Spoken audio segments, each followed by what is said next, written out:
Alors effectivement, l'audience de règlement amiable, qui est une méthode pour le juge de faire de la conciliation en appliquant les techniques de la médiation, cette ARA a été étendue à toutes les juridictions, toutes les procédures, en première instance, en appel, et bien sûr ça concerne toutes les procédures familiales, orales et écrites. Il y a quand même une limite, c'est qu'il est interdit de disposer d'un droit qui relève de l'ordre public. Donc finalement, c'est la seule limite.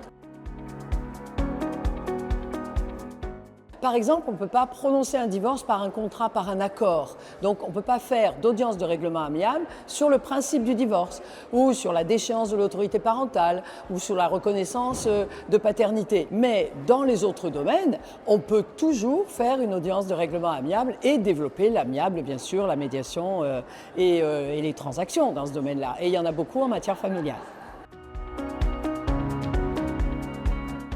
On peut parler de 3 difficultés. La première, c'est sans doute encore des textes qui sont encore trop éparses, malgré l'effort considérable qui a été fait avec le décret de juillet 2023.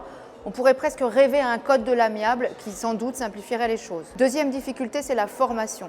Les avocats, notamment, ne sont pas encore formés suffisamment à la médiation comme un mode normal d'exercice, même dans le cadre du contentieux. C'est une autre façon de penser, c'est un changement de logiciel. Troisième difficulté, c'est que l'amiable a été mal vendu. On l'a vendu comme une alternative au juge, alors que l'amiable, c'est la possibilité de se retrouver maître de son destin, et c'est ainsi qu'il faut le vendre. Les difficultés, on en a quelques-unes. Alors je pourrais citer par exemple, pour le développement de l'audience de règlement amiable, il faut former les juges, et puis il faut trouver des salles d'audience pour tenir ce genre d'audience particulière d'amiable, donc ça peut poser des difficultés dans certaines juridictions. On a aussi quelques difficultés parce que, comme le décret du 18 juillet 2025 est très nouveau, il faut le temps de s'habituer aux nouvelles règles et puis surtout les appliquer correctement. Donc la difficulté, c'est aussi le nombre de textes importants et puis la nouveauté.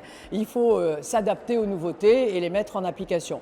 Mais là, franchement, je pense que les avocats maintenant se forment et qu'ils vont surmonter les difficultés d'application résultant des textes, en tout cas. Alors c'est une question très intéressante puisque c'est vraiment le sujet actuellement qui anime une grosse partie du barreau de famille. Alors d'abord, je trouve que quand on parle de déficit de l'amiable, je trouve que les confrères s'y mettent quand même de plus en plus.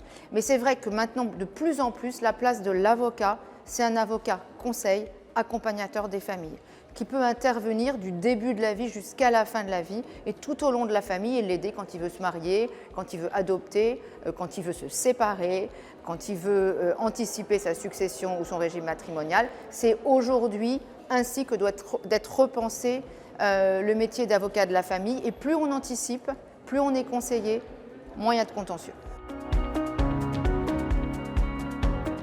Alors, certainement pas, puisque le processus amiable est un processus qui est encadré, et on peut même penser à des processus alternatifs, comme l'arbitrage familial, qui mériterait vraiment d'être mis beaucoup plus en avant. Je suis professeur de procédure civile, donc je ne vous dirai pas du tout, ce n'est pas un recul du droit processuel. Le mode amiable est intégré dans la justice.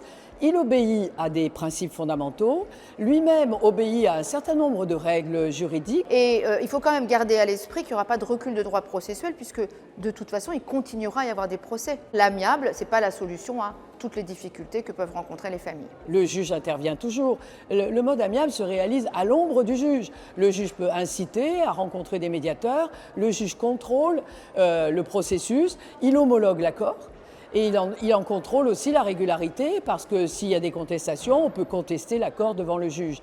Donc ça ne supprime pas l'accès au juge et ça ne diminue pas le droit processuel, même si, il faut bien le dire, le processus amiable est quand même beaucoup plus flexible et beaucoup plus souple que les règles procédurales.